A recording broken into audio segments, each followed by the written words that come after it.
Hello students, welcome to गणित learning. आज की इस वीडियो में हम लोग एक नया बुक स्टार्ट कर रहे हैं जो कि क्लास 8 का है। ठीक है, क्लास 8 का ये नया बुक आप लोग देख रहे हैं कि एनसीईआरटी का ये नया बुक आया है, उसको हम लोग यहाँ पे स्टार्ट कर रहे हैं। इस बुक को स्टार्ट करने से पहले कुछ पॉइंट्स हम बता देते हैं। इसमें आज हम लोग क्या पढ़ेंगे, बेसिक्स पढ़ेंगे, बेसिक कॉन्सेप्ट पढ़ेंगे। मतलब जो भी इस बुक का जो फर्स्ट चैप्टर है उसका बेसिक कॉन्सेप्ट सबसे पहले देखेंगे। ठीक है, फिर सेकेंड में हम लोग इसका जितना भी इम्पोर्टेंट पॉइंट है, ठीक है, जितना भी इम्पोर्टेंट पॉइंट है उसको पढ़ेंगे। फिर हम लोग इस बुक में जितना भी चैप्टर्स है उसका एक एक क्वेश्चन, 1 to 1 क्वेश्चंस, यहाँ पे एक एक क्वेश्चन हम लोग इस पूरा बुक का कंप्लीट करेंगे। ठीक है, जो चैप्टर का जैसे ओवरव्यू है, इंट्रोडक्शन है, ये सारी चीज़ें हम यहाँ पे पहले देखेंगे, समझ गए। फर्स्ट में आपका जो है चैप्टर से रिलेटेड जितना भी जो बेसिक कॉन्सेप्ट है वो हम आपको बताएंगे। उसके बाद देखिए यहाँ पे जो है वो प्रॉपर्टीज़ ऑफ नंबर है, संख्याओं के गुण धर्म ये बताएंगे। और इसका क्या है देखिए, अलग अलग करके जितना भी लॉ है आपको ये सारा हम आपको यहाँ पे इस वीडियो के अंदर एक्सप्लेन करेंगे। और इसका जितना भी लॉ है, और यहाँ पे जैसे देखिए योज्य तत्समक है, एडेक्टिव आइडेंटिटी, गुणात्मक तत्समक है, इसको मल्टीप्लिकेटिव आइडेंटिटी, इस टाइप का जितना भी है आपका वो सारा हम बेसिक्स इस वीडियो के अंदर कवर करेंगे। और जितना भी आपका इस चैप्टर के अंदर क्वेश्चन है सारा बताएंगे। तो आप बेसिक्स से पूरा अच्छे से देखने के लिए वीडियो में अच्छे से अब ध्यान दीजिए। इसमें आपका प्राकृतिक संख्या, ये आप लोग जानते भी होइएगा। तो प्राकृतिक संख्या क्या होता है, गिनती की सभी संख्या, वो संख्या प्राकृतिक संख्या कहलाती है। इसको इंग्लिश में क्या बोलते हैं हम, नेचुरल नंबर, जो कि 1 से स्टार्ट होती है और क्या है अनंत तक जाती है। 1 से स्टार्ट होकर यहाँ पे इनफाइनाइट मतलब अनंत तक जाती है, वो संख्या क्या कहलाती है, प्राकृतिक संख्या। ये समझ गए आप लोग। डिफिनेशन आप लोग बुक से या कहीं से देख सकते हैं या लिख सकते हैं, अभी हम जो बताए हैं उससे। गिनती की सभी संख्या क्या कहलाती है, प्राकृतिक संख्या। अब देखिए सेकेंड में है आपका पूर्ण संख्या, होल नंबर। होल नंबर क्या होता है, 0 से लेके 1 2 3 4 और यहाँ से जो इनफाइनाइट तक जाएगा, 0 से लेके अनंत तक की जितनी भी संख्याएं होती है वो संख्या, या इसको बोल सकते हैं आप शून्य से लेकर प्राकृतिक संख्या। देखिए यहाँ पे लिख दीजिएगा आप शून्य, और यहाँ पे ऐड कर लीजिएगा क्या चीज़ को, आप प्राकृतिक संख्या को। शून्य और प्राकृतिक संख्या, शून्य और प्राकृतिक संख्या दोनों को मिलाकर जो संख्या बनेगा वो संख्या क्या होगा, होल नंबर होगा, जिसको हम पूर्ण संख्या बोलते हैं। अब देखिए इंटीजर क्या होता है, इंटीजर जो आपका पूर्णांक जिसको हम लोग बोलते हैं वो क्या होता है आपका 1 2 3 4 5, इस तरीके से हम लोग कोई सा भी नंबर इनफाइनाइट तक लिए, है ना। इसमें क्या होता है, जो पॉजिटिव और निगेटिव दोनों नंबर आता है, जो धनात्मक और ऋणात्मक दोनों संख्या होगा। देखिए -1, जैसे हम यहाँ ले लेंगे -2, यहाँ ले लीजिए -3। तो ये क्या है, माइनस वाला ये इधर इन्फिनिटी तक, माइनस इन्फिनिटी तक जाएगा, है ना। माइनस इन्फिनिटी से लेके इन्फिनिटी तक, जो अनंत से लेके माइनस इन्फिनिटी से लेके माइनस पॉजिटिव इन्फिनिटी तक, मतलब इसमें क्या है, माइनस वाला भी साइन है, यहाँ 0 है, और यहाँ क्या है आपका पॉजिटिव है सारा। तो इस तरीके का जितना भी संख्या होगा उसको हम क्या बोलेंगे, पूर्णांक बोलेंगे, इंटीजर बोलेंगे, जिसमें माइनस प्लस और ये हो, इसको बोलते हैं हम धनात्मक। और ये 0 तो शून्य है, और इसको क्या बोलते हैं, ऋणात्मक संख्या। तो इस टाइप से आपका होता है। ये चौथा नंबर में भिन्न संख्या क्या होता है, जो फ्रैक्शनल नंबर होता है। फ्रैक्शनल नंबर क्या होता है आप लोग जानते हैं, जो बट्टा में हो। बट्टा मतलब मान के चलिए 2/4, 1/2, 3/4, -6/2, -4/2, है ना, -2/3। इस टाइप से कोई भी संख्या हो जिसमें माइनस प्लस या 0/1, है ना, या 0 कुछ भी आपका रहे, तो आपका क्या हो जाएगा, ये जो है वो आपका फ्रैक्शन में रहेगा, जो बट्टे के रूप में रहे, मतलब बट्टे के रूप में a/b के फॉर्म में है। ये क्या है, a/b के फॉर्म में दिख रहा है ना सर। तो जो बट्टे के फॉर्म में रहेगा उसको हम क्या बोलेंगे, भिन्न संख्या बोलेंगे। यहाँ तक समझ गए। नेक्स्ट बताते हैं, पांचवा में है आपका देखिए परिमेय संख्या, जो रैशनल नंबर। इसमें देखिए बुक में क्या दिया हुआ है, ऐसी संख्याएं जो p/q के रूप में व्यक्त की जा सके। कौन सी संख्या जो p/q के रूप में व्यक्त की जा सके, उसे क्या बोलेंगे हम, परिमेय संख्या। जो p/q मतलब जो उसका वैल्यू, मतलब मान के चलिए हम 3/4 लिए, तो ये क्या है, p/q के रूप में है ना। 3/4 यहाँ पे क्या है, p/q के रूप में। और क्या बोला, जहाँ p और q क्या है, पूर्णांक है। पूर्णांक मतलब हम अभी बताए हैं पूर्णांक क्या होता है, जो क्या है, पॉजिटिव निगेटिव कुछ भी हो सकता है। इंटीजर बोलते हैं जिसको हम, इंग्लिश में पूर्णांक होता था q is not equal to 0, q 0 नहीं होना चाहिए, मतलब नीचे वाला जो पार्ट है, अगर हम इसको p मान रहे हैं और इसको q ले रहे हैं तो नीचे वाला क्या होना चाहिए, 0 कभी नहीं होना चाहिए। मान के चलिए हम लिख लेंगे यहाँ पे 3/0, तो इसका तो ये अनडिफाइन हो जाएगा, मतलब इसका तो कुछ वैल्यू नहीं होगा, है ना। 0 नीचे में नहीं होना चाहिए, समझ गए। तो इसको हम लिख सकते हैं, जैसे देखिए एग्जाम्पल में आप लिख सकते हैं, इसको 0 लिख सकते हैं, -5, 3/5, -7/2, है ना। इस टाइप से कुछ भी रहे तो आप क्या लिखिएगा, ये क्या है आपका एक रैशनल नंबर है, जो क्या है आपका परिमेय संख्या है। तो परिमेय संख्या किस चीज़ को मिला के बना, अभी हम जितना बताएं आपका प्राकृतिक संख्या, पूर्ण संख्या, पूर्णांक, भिन्न संख्या, इस सारे संख्या को मिला के जितना भी संख्या बनता है उस सारा का मिला के क्या बनता है आपका रैशनल नंबर बनता है। जो इसका कुछ लॉ होगा, ये जो संख्या से हम लोग जो खेलते हैं तो संख्या में कुछ तो नियम होता है ना, जो हम लोग मान के चलिए अभी हम मैथ आपको पढ़ा रहे हैं, तो आप ये नहीं समझिए कि ये आपको पढ़ाया जा रहा है, ये समझिए कि यहाँ पे हम लोग गेम खेल रहे हैं और यहाँ पे वहाँ गेम में जो कुछ होता है यहाँ पे क्या है, टूल्स के जगह पे हम क्या ले रहे हैं, जो आपका नंबर ले रहे हैं, नंबर से हम लोग समझिए यहाँ पे खेल रहे हैं। तो कोई भी गेम खेलते हैं तो उसका तो कोई मतलब नियम होता है ना, उसी नियम को यहाँ पे जो कुछ लॉ होता है उसी लॉ को यहाँ पे हम बताएंगे कि इसमें भी कुछ लॉ होता है, वो उस तरीके को फॉलो करता है, तो वो गेम क्या होता है उसी तरीके से खेला जाता है। ये फर्स्ट लॉ है आपका यहाँ पे जो दिया है, संख्याओं के गुणधर्म, इसको इंग्लिश में क्या बोलते हैं हम, प्रॉपर्टीज ऑफ नंबर। फर्स्ट में क्या है, संवृत या समवर्तक नियम, कहीं पे संवृत रहेगा या कहीं पे समवर्तक रहेगा, दोनों का मीनिंग सेम होता है। इसको इंग्लिश में हम क्या बोलते हैं, क्लोजर लॉ। सारा का इंग्लिश हम क्यों बता रहे हैं यहाँ पे, क्योंकि आप आगे चलिएगा तो आपको इंग्लिश ही काम आएगा 11th-12th में या कभी भी, इसलिए इंग्लिश आप लोग यहाँ पे जितना बताते हैं उसको उस तरीके से रिमाइंड करके रखिएगा तो आपको आगे काम होगा। सेकेंड में क्या है आपका कर्ण विनिमय नियम, जिसको हम क्या बोलते हैं, कम्यूटेटिव लॉ, कर्ण विनिमय नियम। थर्ड क्या है आपका साक्षरता नियम, जिसको हम बोलते हैं एसोसिएटिव लॉ।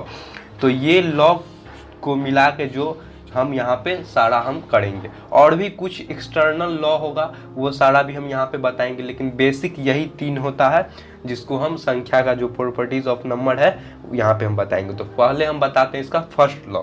देखिए आपका क्या है यहाँ पे समवर्तक नियम, फर्स्ट लॉ देखिए, फर्स्ट में क्या है यहाँ पे आपका समवर्तक नियम, जिसको हम क्या बोलते हैं, क्लोजर लॉ बोलते हैं। तो इसका कुछ रूल होगा, तो इसमें क्या होता है आपका प्लस माइनस मल्टीप्लिकेशन डिवीज़न, ये क्या है आपका, ये हम अभी बताएं, प्लस माइनस मल्टीप्लिकेशन डिवीज़न, ये क्या है, ये है आपका मैथमेटिकल ऑपरेशन, जिसको हम बोलते हैं जो टूल्स यूज करते हैं ना मैथ में, कोई भी क्वेश्चन को सॉल्व करते हैं तो यहाँ पे क्या है, इसी का यूज करके जो है हम यहाँ पे इस लॉ को बताएंगे। तो देखिए क्लोजर लॉ में क्या है आपका, ये सारा कुछ फॉलो होगा। तो मान के चलिए कोई नंबर ए है, कोई नंबर बी है और कोई है आपका ए और बी, तो ए मान के चलिए क्या है आपका पूर्णांक है, ए पूर्णांक है, बी भी क्या है आपका पूर्णांक है। तो ये इसका इस पूर्णांक और पूर्णांक को जोड़ने के बाद क्या आना चाहिए, यहाँ पे आपका पूर्णांक आना चाहिए। मतलब चाहे यहाँ पे हम मल्टीप्लिकेशन यहाँ पे चाहे जोड़ करें या घटाव करें या गुना करें या भाग करें, तो इसका वैल्यू क्या आना चाहिए, अगर पूर्णांक है तो इधर भी आपका पूर्णांक ही आना चाहिए। ये समझ गए आप लोग। अब देखिए यहाँ पे हम कुछ नंबर्स लेंगे और आपको उस तरीके से एग्जाम्पल करके दिखाएंगे। तो पहले हम जोड़ के लिए लेते हैं, यहाँ पे जोड़ेंगे। तो जोड़ने के लिए आप ले लीजिए, यहाँ पे कोई नंबर ले लेते हैं, जैसे 8 + 3, 8 + 3 लिए यहाँ पे, है ना। और क्या है यहाँ पे ले लेते हैं हम 8, आप 8 - 8 + 3, क्योंकि पूर्णांक तो पॉजिटिव निगेटिव दोनों होता है, ये हम आपको पहले बताए थे। और आपका 11 होता है और 8 में से 3 घटाइए तो कितना होगा, -5 के बराबर। तो ये दोनों क्या है आपका पूर्णांक है ना। ये दोनों संख्या जो 5 और -5 और 11, ये क्या है पूर्णांक है। तो ये लॉ क्या हो रहा है, जो आपका समवर्तक नियम है वो यहाँ पे फॉलो हो रहा है। तो एक यहाँ पे हो गया, तो जोड़ के लिए ये लागू है, यहाँ पे इस तरीके से रहेगा। तो अब यहाँ पे हम फिर घटाव के लिए करके दिखाते हैं। जब आप घटाव कीजिएगा, मान के चलिए आप घटा रहे हैं यहाँ पे 12 - 7 = 12 में से 7 जाएगा तो कितना हो जाएगा आपका 5 हो जाएगा। यहाँ पे मान के चलिए इसी को उल्टा कर लेते हैं इधर, तो ये हो गया आपका 7 - 12 करेंगे, आएगा आपका -5 के बराबर, है ना, -5 के बराबर आएगा। तो ये दोनों क्या है, प्लस माइनस वाला है, लेकिन क्या है, ये दोनों पूर्णांक संख्या आ रहा है, ये पूर्णांक में से हम पूर्णांक को घटा रहे हैं तो पूर्णांक आ रहा है। तो ये चीज़ भी घटाव के लिए भी लागू है और जोड़ के लिए भी यहाँ पे लागू है। अब इसी चीज़ को हम यहाँ पे गुना करके देखते हैं, तो गुना करने से क्या पूर्णांक आता है, तो यहाँ पे गुना कीजिए 5 गुने -4 इक्वल टू 5 चौका क्या हो जाएगा -20 के बराबर, और इसी को गुना कर लीजिए 5 गुने 4 तो 5 चौका 20। ये दोनों क्या हो गया आपका जो है वो, ये गुना के लिए लिखे हैं यहाँ पे, ये दोनों क्या हो गया, यहाँ पे इस चीज़ को फॉलो कर रहा है, मतलब ये भी आपका क्या है, पूर्णांक है, तो गुना के लिए भी ये चीज़ लागू है। अब देखिए, अब हम क्या करते हैं, भाग के लिए देखते हैं, भाग के लिए देखते हैं। तो भाग में क्या कर दीजिए आप, जैसे ले लेते हैं हम यहाँ पे 12 भागा 3, और यहाँ पे ले लीजिए इसी चीज़ को, कितना है 4 भागा 3, कुछ भी ले लेते हैं 4/3, तो ये क्या आ जाएगा आपका 4 के बराबर, और यहाँ पे 4/5, 4/3 है ना। तो ये क्या आ गया आपका 4/3, तो पूर्णांक में ये फ्रैक्शन में है, तो यहाँ पे ये चीज़ फॉलो नहीं हो रहा है ना। लेकिन बेसिकली जब आपका क्लोजर लॉ होगा तो इसमें आपको ज़्यादातर पॉजिटिव निगेटिव मतलब प्लस और माइनस वाला रहेगा, तो ये दोनों ही फॉलो होगा, तो उसको क्या बोलेंगे हम जो है वो क्लोजर लॉ। इसका जो होता है, जब दो पूर्ण संख्या, जब जो दो पूर्ण संख्या को आपस में जोड़ा जाता है या घटाया जाता है, तो उस संख्या को क्या बोलते हैं हम जो है वो, उस लॉ को क्या बोलेंगे हम जो है वो क्लोजर लॉ बोलेंगे, समझ गए ना। नेक्स्ट लॉ बताते हैं, ये है आपका क्रम विनिमयता मतलब कॉम्यूटेटिव लॉ। तो इसमें क्या होता है, इसका रूल होता है आपका क्या, a plus B equal to क्या होना चाहिए, b प्लस ए होना चाहिए, है ना। a plus B equal to B plus A होना चाहिए। तो इसको जो फॉलो करेगा वो क्या हो जाएगा आपका कॉम्यूटेटिव लॉ। तो देखिए यहाँ पे हम करके बताते हैं, तो पहले आप जोड़ कर लीजिए यहाँ पे एडिशन, तो कोई भी नंबर लेते हैं 2 + 5 इक्वल टू, यहाँ पे कर लेंगे इसको 5 + 2, तो इसको करेंगे तो क्या होगा 5 2 7 के बराबर, और यहाँ पे 5 2 7 के बराबर, तो 7 7 दोनों में आ रहा है ना। तो ये क्या आ रहा है आपका, ये इस लॉ को फॉलो कर रहा है, तो ये आपका क्या हो जाएगा कॉम्यूटेटिव लॉ। अब देखिए इसी चीज़ को हम घटाव में लागू करके देखते हैं, तो यहाँ पे क्या कर लीजिए आप घटाव कर लीजिए, तो इसको आप यहाँ से घटा दीजिए 2 - 5 इक्वल टू 5 - 2 कर लीजिए, तो यहाँ पे 2 में से 5 जाएगा तो कितना होगा -3 के बराबर, और 5 में से 2 जाएगा वो 3 के बराबर, तो -3 और +3 ये दोनों तो अब अपने आप में अलग है, ये माइनस वाला और ये प्लस वाला हो गया, तो यहाँ पे ये चीज़ फॉलो नहीं हो रहा है, तो ये क्या हो जाएगा घटाव के लिए यहाँ पे ये लागू नहीं है। और देखिए यहाँ पे फिर हम गुना के लिए करके देखते हैं, जब आप इसी चीज़ को गुना कीजिएगा तो 2 गुने 5 और यहाँ पे 5 गुने 2 कीजिए, तो 5 दूना 10 और 5 दूना 10, 10 और 10 दोनों में आ रहा है, मतलब ये चीज़ यहाँ पे फॉलो हो रहा है, तो गुना के लिए ये क्या है आपका होगा यहाँ पे। अब देखिए इसी को हम यहाँ पे भाग के लिए बताते हैं, जब भाग कीजिएगा इसी नंबर को, देखिए कोई आप अलग नंबर भी ले सकते हैं, इसमें कोई दिक्कत नहीं है, लेकिन यहाँ पे हम एग्जाम्पल के लिए आपको समझाने के लिए यहाँ पे ये चीज़ हम आपको बता रहे हैं, समझ गए। अगर इसी को ले लीजिए 2/5 और यहाँ पे ले लेते हैं हम 5/2, तो दोनों का वैल्यू तो अलग अलग आएगा, है ना। जब इसको यहाँ से काटिएगा 2/5 को, तो ये आएगा आपका 0.4 समथिंग, और यहाँ से इसको काट लीजिए तो ये आएगा 2.5 के समथिंग, है ना। जब इसको काटिएगा यहाँ से तो 5 का 20 होता है ना, और यहाँ पे इसको काटिए तो 2.5 दूना 5 होता है, तो ये दोनों का वैल्यू तो अलग अलग आ रहा है ना। तो ये भी यहाँ पे फॉलो नहीं होगा, भाग के लिए भी ये चीज़ लागू नहीं है। तो यहाँ पे क्या हो गया कम्यूटेटिव लॉ इस तरीके से होगा, कोई भी नंबर लीजिए लेकिन उसका जो फॉलो होना चाहिए वो क्या होना चाहिए आपका a + b और b + a के फॉर्म में। अगर कोई चीज़ a + b में जो चीज़ आ रहा है वही चीज़ क्या होना चाहिए b + a में भी आना चाहिए, समझ गए यहाँ तक।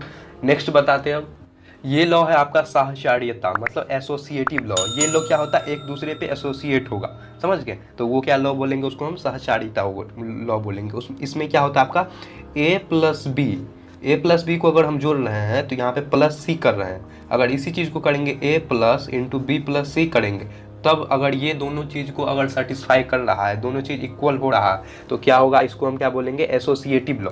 तो देखिए यहाँ पे हम देख के बताते हैं, पहले जोड़ के लिए करते हैं, क्योंकि मेरा जो मैथमेटिकल ऑपरेशन है positive negative multiplication and division, इसी का हम यहाँ पे यूज करेंगे। तो जोड़ के लिए यहाँ पे जब आप कोई नंबर ले लीजिए, यहाँ पे मान के चलिए हम नंबर ले लेते हैं 1 + 2 और यहाँ पे ले लीजिए 3, और इसी चीज़ को यहाँ पे जोड़ लीजिए, 1 ले लीजिए, a में क्या लिए 1 लिए हैं प्लस b में 2 लिए हैं, तो यहाँ पे ले लीजिए 2 + 3।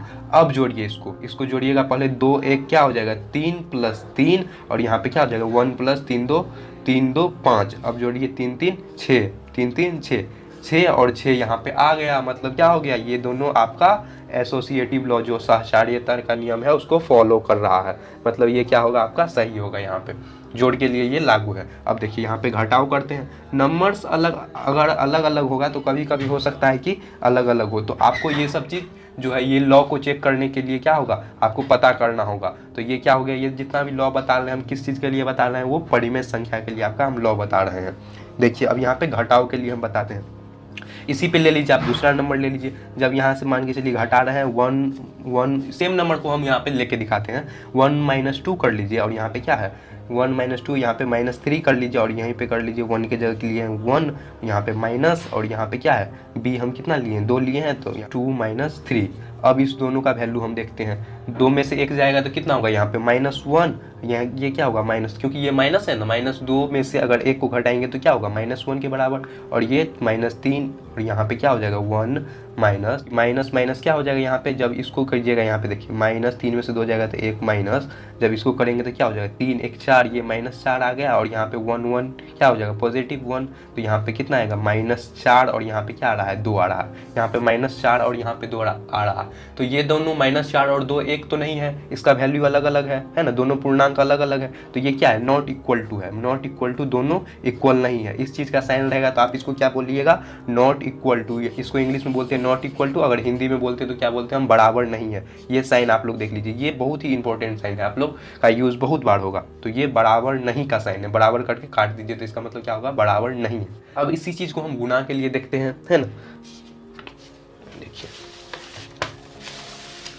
तो यहाँ पे आप गुना करके देख लीजिए, जब आप गुना में कीजिएगा यही वैल्यू तो क्या लिए थे हम 1 × 2 और यहाँ पे मल्टीप्लाई 3 और इसी को कर लीजिए आप 1 × 2 × 3। अब यहाँ से कर लेते हैं 2 × 3 = 1 गुने क्या हो जाएगा 3 दूना 6, 3 दूना 6 = 6, 6 और 6 क्या हो रहा है यहाँ पे आ रहा है, दोनों में सेम आ रहा है, तो ये क्या हो जाएगा गुना के लिए यहाँ पे लागू हो जाएगा। और यही चीज़ को अब हम भाग में करके दिखाते हैं। यहाँ पे हम ये चीज़ क्यों बता रहे हैं आपको, क्योंकि आप लोग यहाँ पे समझ सकिए कि इस लॉ को किस तरीके से यूज़ किया जाता है। अब कर लीजिए 1/2 और यहाँ पे भागा 3 कर लीजिए, यहाँ पे 1/2/3 कर लीजिए। अब इसको करते हैं हम क्या आएगा 1/2 यहाँ पे, फिर 1/2 का क्या करेंगे हम यहाँ पे भागा देंगे हम 3 से और यहाँ पे क्या करेंगे 1 है तो 1 को रहने देते हैं। पहले क्या होता है ब्रैकेट वाले का यूज होता है, इसलिए हम पहले ब्रैकेट वाला का करेंगे। यहाँ पे ये क्या आएगा आपका 2/3 आएगा। भागा में क्या होता है जब ये रहता है तो ये आपका पलट जाता है, क्या होता है जब मल्टीप्लाई में रहेगा तो वो ऐसे ही कर लेते हैं, लेकिन भाग में रहता है तो क्या होता है जब इधर लाएंगे तो ये पलट जाएगा, मतलब 1/2 और ये क्या हो जाएगा आप लोग बचपन से जानते हैं यहाँ पे मल्टीप्लाई बाय क्या हो जाएगा 1 नीचे कुछ नहीं है मतलब नीचे 1 है तो ये क्या हो जाएगा 1/3 हो जाएगा, और ये है 1 नीचे कुछ नहीं है मतलब 1 है। आप समझने के लिए यहाँ पे नहीं है, अगर आपको दिक्कत हो रहा है तो नीचे यहाँ पे 1 लिख लीजिए समझने के लिए 1/1 और मल्टीप्लाई बाय ये क्या हो जाएगा 3/2 हो जाएगा। अब इसको गुना करके हम देखते हैं इसका वैल्यू, ये क्या आएगा 1/6 और ये क्या आएगा आपका 3/2 आएगा, है ना 1/6 और 3/2 ये दोनों तो इक्वल नहीं है, तो ये लॉ यहाँ पे फॉलो नहीं हो रहा था, ये क्या होगा ये दोनों बराबर नहीं है, इसलिए ये लॉ यहाँ पे फॉलो नहीं हो रहा है। तो इस तरीके से आप लोग इस चीज़ को समझ सकते हैं। नेक्स्ट कॉन्सेप्ट बताते हैं अब। देखिए अब है नेक्स्ट कॉन्सेप्ट आपका योज्य तत्समक, जिसको हम इंग्लिश में क्या बोलते हैं एडेटिव आइडेंटिटी, मतलब इसमें जोड़ का जो है वो फॉलो होगा। देखिए जब बोल रहा है कि जब किसी परिमेय संख्या में शून्य जोड़ा जाए, जब किसी परिमेय संख्या में क्या है आपका शून्य जोड़ा जाए, जो रेशनल नंबर में आप 0 को जोड़िएगा तो योगफल क्या होगा आपका जो है वो वही संख्या प्राप्त होगा। अतः सभी संख्या के लिए जो है शून्य एक योज्य तत्समक है। मतलब क्या है जब आप किसी भी संख्या मान के चलिए यहाँ पे एग्जाम्पल में हम बताते हैं 2 + 0 = क्या होगा 2 के बराबर, है ना। अगर हम लेते हैं यहाँ पे 3 + 0 = 3 के बराबर, और इसी चीज़ को यहाँ पे ले लीजिए कोई भी नंबर ले लेते हैं हम z + 0 = z के बराबर, a + 0 = a के बराबर। तो इस टाइप का रहेगा तो हम क्या बोलेंगे उसको हम एडेटिव आइडेंटिटी। इसमें क्या होता है इसको हम बोलते हैं जब हम किसी भी संख्या में 0 को जोड़ते हैं तो क्या होता है वो संख्या वही संख्या आपको प्राप्त होगा, फिर वही संख्या प्राप्त होगा तो उसको हम योज्य तत्समक एडेटिव आइडेंटिटी बोलते हैं। नेक्स्ट देखते हैं यहाँ पे जो है वो आपका गुणात्मक तत्समक, जिसको हम मल्टीप्लिकेटिव आइडेंटिटी बोलते हैं। जिसमें क्या होता है, जब किसी संख्या में एक से गुना किया जाता है, किसी संख्या में हम क्या कर रहे हैं, एक से गुना कर रहे हैं, तो गुणनफल फिर वही संख्या आता है। तो अतः जो है वो सभी संख्या के लिए एक क्या है, वो गुणात्मक क्या है आपका तत्समक है। तो इसमें आप कोई भी संख्या ले लीजिए, मान के चलिए यहाँ पे 2 लिए हैं, तो यहीं पे ले लीजिए 2 गुने क्या करेंगे, 1 से गुना करने बोल रहा है, तो 2 गुने 1 इक्वल टू 2 के बराबर, 3 गुने 1 इक्वल टू 3 के बराबर, 7 गुने 1 इक्वल टू 7 के बराबर। यहाँ पे कोई नंबर ले लीजिए, -6 गुने 1 इक्वल टू -6 के बराबर।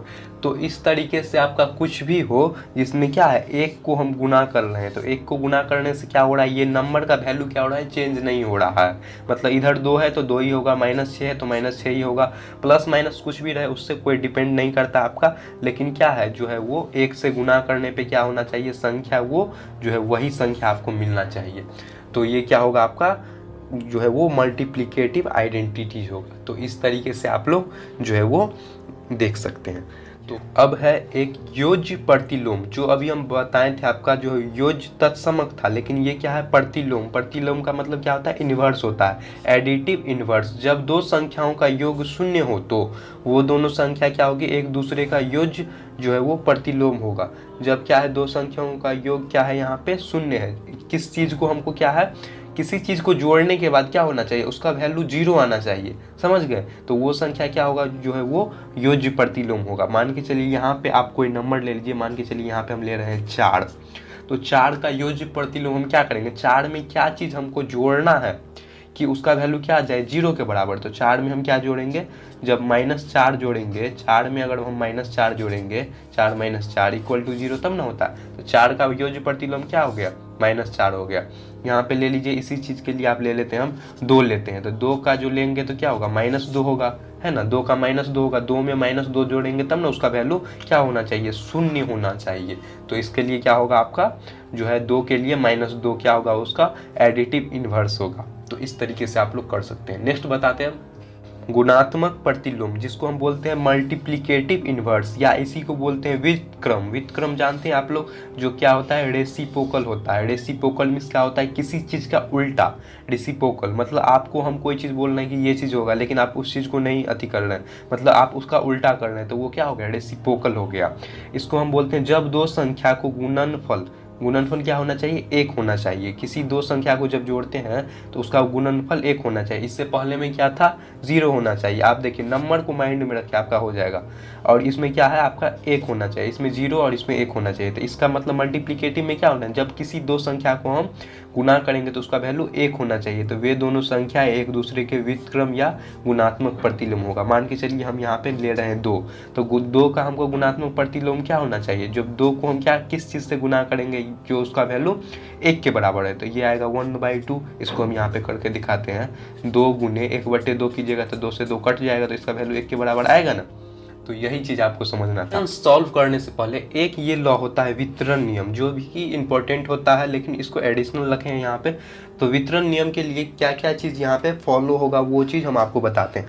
वितरण नियम का क्या मतलब होता है, डिस्ट्रीब्यूट करना, मतलब किसी चीज को हम यहाँ पे डिस्ट्रीब्यूट कर रहे हैं, मतलब उसको बांट रहे हैं। तो देखिए इसको हम लिख सकते हैं यहाँ पे A गुने, जब क्या कीजिएगा B प्लस C, क्या है A गुने B प्लस C, या इसी चीज को लिख सकते हैं A into B plus C। इस तरीके का भी रहे तो मतलब सेम होगा, A गुने B प्लस C। अब इसको डिस्ट्रीब्यूट करना है तो इसको अलग अलग करने के लिए क्या लिख सकते हैं, A गुने B, और इसी को क्या कर लेंगे हम यहाँ पे प्लस का साइन, और यहाँ पे क्या हो जाएगा A गुने C हो जाएगा। तो इस तरीके को अगर जो फॉलो करेगा, है ना, दोनों इक्वल होगा, तो उसका वैल्यू क्या होगा, जो है वो सेम होगा। तो देखिए यहाँ पे हम दिखाते हैं, जब आप कीजिएगा A गुने B, तो यहाँ पे कोई भी नंबर आप ले लीजिए। मान के चलिए यहाँ पे हम ले रहे हैं 3 मल्टीप्लाई बाय, यहाँ पे ले लीजिए 2, और यहाँ पे 3 2, और यहाँ पे 4 ले लेते हैं, है ना।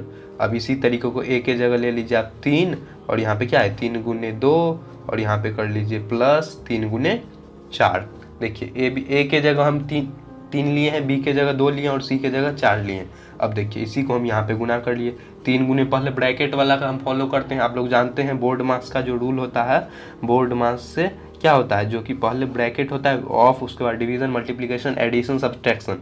यहाँ पे क्या कर लीजिए 4 2 6 हो जाएगा, और यहाँ पे क्या हो जाएगा 3 2 3 दूना 6, प्लस 4 तिया 12। अब यहाँ से जोड़ लीजिए, 6 3 का 18 और 6 12 क्या होगा 18 के बराबर। तो 18 इज इक्वल टू 18 के बराबर हो रहा है। तो ये क्या हो रहा है, जो आपका वितरण नियम को फॉलो कर रहा है, वितरण नियम को फॉलो कर रहा है, वितरण नियम, समझ गए ना, वितरण नियम को ये चीज़ फॉलो कर रहा है। तो आप इस तरीके से कर सकते हैं। यहाँ पे जो है वो यहाँ पे बेसिक सम अब बता दिए यहाँ पे सारा, कि आप लोग को जो अभी बताए हैं वो समझ में आ गया होगा। यहाँ पे सेम वही चीज़ हम पढ़ाए हैं, जो कि नेचुरल नंबर है, इवन नंबर है, ऑड नंबर है, होल नंबर है, इंटीजर नंबर है, सबका हिंदी में और यहाँ पे लिखा हुआ है, जो कि अभी हम बताए हैं। सेम वही चीज़ यहाँ पे भी देखिए, इस तरीके से आप लोग इसको देख सकते हैं, इस तरीके से, ठीक है।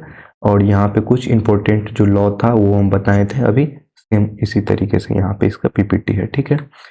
यहाँ पे आज हम लोग अब इसका जो क्वेश्चंस है उसको हम यहाँ पे सॉल्व करेंगे। प्रश्नावली 1.1 का जो भी क्वेश्चंस है उसको हम लोग यहाँ पे सॉल्व करेंगे। तो देखिए क्या दिया हुआ है, प्रश्नावली 1.1 निम्नलिखित प्रत्येक में गुणन के अंतर्गत उपयुक्त किए गए गुणधर्म, जो कि अभी बताए हैं गुणधर्म, उसका नाम लिखिए क्या है। तो फर्स्ट में देखिए कि फर्स्ट में जो दिया गया वो क्या है। यहाँ पे देखिए 4/a, तो 4/a को हम क्या मान लेते हैं, a मान लेते हैं, ठीक है। a मान ले, a मल्टीप्लाई बाई क्या हो रहा है 1, 1 को हम यहाँ पे क्या मान लेते हैं, b मान लेते हैं। a गुने b बराबर क्या आया है, b गुने यहाँ पे a है, ठीक है। और बराबर में क्या आया मेरा, यहाँ पे a आया। मतलब कि यहाँ पे क्या किया गया है, देखिए इसको हम थोड़ा सा कलर चेंज करके यहाँ पे बताते हैं। देखिए यहाँ पे -4/5 है, ठीक है। और यहाँ पे इस तरीके से, तो इसको क्या किया है, पहले इसको पलट दिया, इस तरीके से पलट दिया है, ठीक है। फिर इसको यहाँ से गुना किया, 4 गुने -1 किया है, ठीक है। तो कितना आया है, -4 आया है। 4 गुने 5 किया है तो कितना आया है, 4/5 आया। तो ये चीज क्या बता रहा है, यहाँ पे जो अभी हम बताए हैं, ये इसका आंसर क्या आ रहा है, एक के आगे पीछे इस तरीके से कर रहा है, तो ये क्या होगा, एक ये क्या है, गुणात्मक, गुणात्मक तत्समक, तत्समक, ठीक है। जो हम अभी बताए थे सेम वैसा ही है। फिर सेकंड क्वेश्चन इसका सॉल्व करते हैं। देखिए सेकंड क्वेश्चन में यहाँ पे है -13/17, ठीक है। तो इसको हम मान लेते हैं यहाँ पे a। सेकंड क्वेश्चन देखिए सॉल्व कर रहे हैं, इसको मान लेते हैं a गुने 2/7, इसको मान लेते हैं b बराबर -2/7, इसको b मान लीजिए। और a क्या है, -13/17, तो इधर भी है मल्टीप्लाई में। तो ये देखिए, ये जो अभी हम नियम बताए हैं, a गुने b और b गुने a, ये किस चीज का नियम है, ये है आपका क्रम विनिमय नियम, क्रम विनिमयता, क्रम विनिमयता हम यहाँ पे बताए हैं, जिसको हम लोग इंग्लिश में बोलते हैं कम्यूटेटिव लॉ, ठीक है। तो ये सेकंड क्वेश्चन इस तरीके से बन गया। क्वेश्चन में यहाँ पे दिया गया है -19/29, तो इसको भी हम ऐसे लिख लेंगे कि ये क्या है, इस तरीके से है। और यहाँ से देखिए आपको दिख रहा है 19 से 19 कट जाएगा, 29 से 29 कट जाएगा, बाद में यहाँ पे क्या आ जाएगा, 1 आ जाएगा, ठीक है। तो यही चीज यहाँ पे लिखा गया है।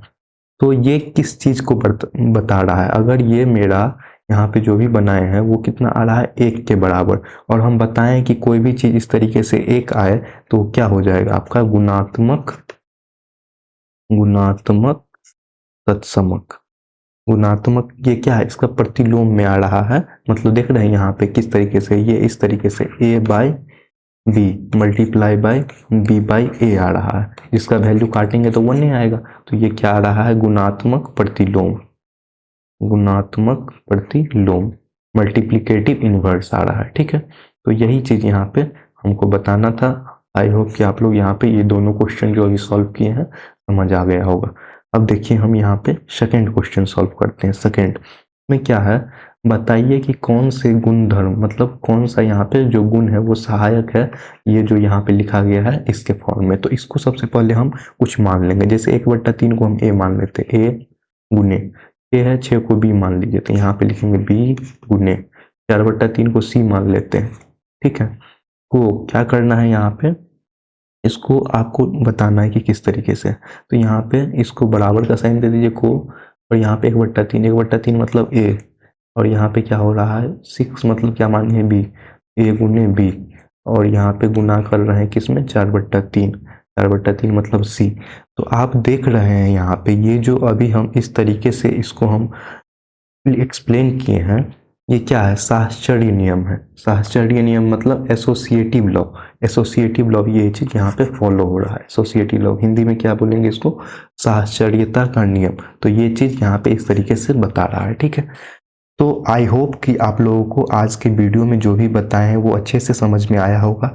आज इस चैप्टर में 2 ही क्वेश्चन था, उसको हम लोग सॉल्व किए हैं। अगर आप लोग को ये वीडियो अच्छा लगे तो इसको लाइक करें, सब्सक्राइब करें, और इससे रिलेटेड जो भी चैप्टर्स का देखना है, एक एक क्वेश्चन को सॉल्व करेंगे, उसका लिंक आपको कमेंट सेक्शन के डिस्क्रिप्शन बॉक्स में मिल जाएगा, वहां से आप लोग देख लीजिए। नहीं तो चैनल सब्सक्राइब कर लीजिए, आपका ऑटोमेटिकली नोटिफिकेशन आ जाएगा, वहां से आप लोग अच्छे से देख पाइएगा। Thanks for watching this video.